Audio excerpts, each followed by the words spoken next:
In this lesson, I will show you how do you create a very simple assembly file.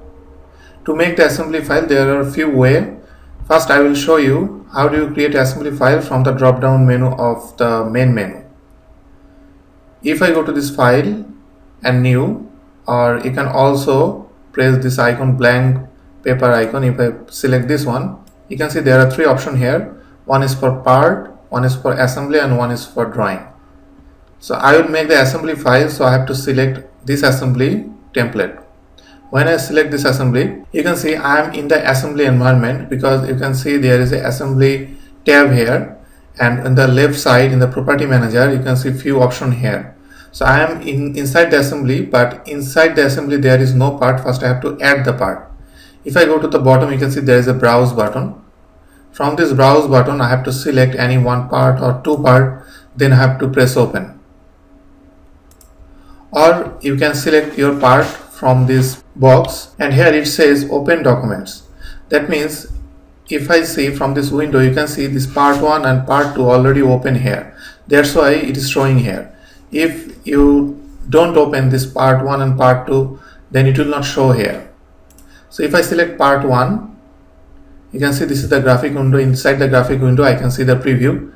In the graphics window, in anywhere I can insert this part. If I select anywhere, and the first part will be added, and the left hand side, this is called feature manager tree, and this feature manager tree in the assembly environment is far different from the part environment.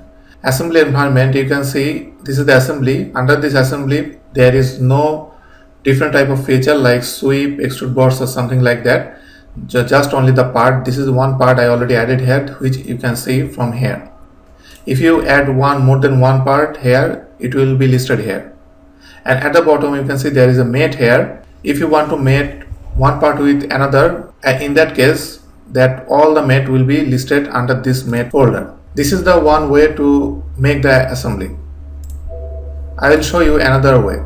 Suppose this is the part 2. If I want to make the assembly from this part, I have to go to this file drop down menu. Then if I select this make assembly from part, you can see this is same as before. Like you can see, you can also directly go inside this insert component, and from here you can also browse the part, or if you want you can also select the part from here.